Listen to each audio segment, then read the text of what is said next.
ভালো মানুষের মধ্যে এই 4টি লক্ষণ থাকে। নাম্বার 1, তার অল্পতেই রেগে যায় আবার ঠিক হয়ে যায়। ভালো মানুষ অল্পতেই রেগে যায়, অল্পতেই মাথা গরম হয়ে যায়, আবার দিন শেষে সেই বেশি কষ্ট পায়। কোনো খারাপ কিছু দেখলে সে একটু রাগারাগি করে, একটু হুট করে রেগে যায়, কিন্তু তার মন মানসিকতা সবার থেকে আলাদা। সে সব থেকে ভালো একজন মানুষ। নাম্বার 2, তারা কাউকে ঠকানোর চিন্তা করে না। ভালো মানুষ কখনো কাউকে ঠকানোর চিন্তা করে না। এই জন্যই সে বারবার ঠকে যায়, এই সমাজের কাছে, এই মানুষের কাছে।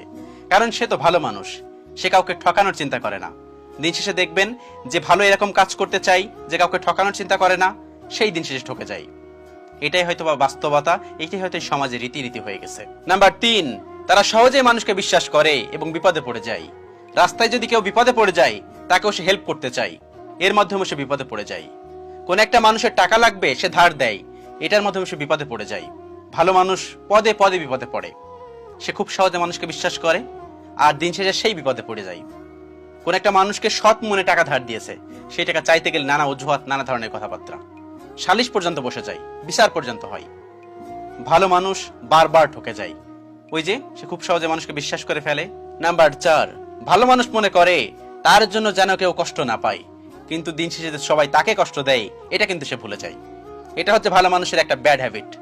সে সবসময় চিন্তা করে আমার জন্য যেন মানুষ কষ্ট না পায়, আমি সবসময় মানুষের ভালো করে যাব, আমি সবসময় মানুষের পাশে থাকবো। কিন্তু দিন শেষে তার পাশে কেউ থাকে না, দিন শেষে সেই সবার কাছে অবহেলিত হয়, দিন শেষে তাকেই সবাই কষ্ট দেয়। এটাই হচ্ছে ভালো মানুষের বৈশিষ্ট্য। এবার আপনি চুজ করে দেখুন, আপনি এটার ভিতরে কোনটার ভিতরে আছেন, ভালো মানুষ নাকি কোন মানুষ? আমার কমেন্টস করতে ভুলবেন না। Thanks for watching.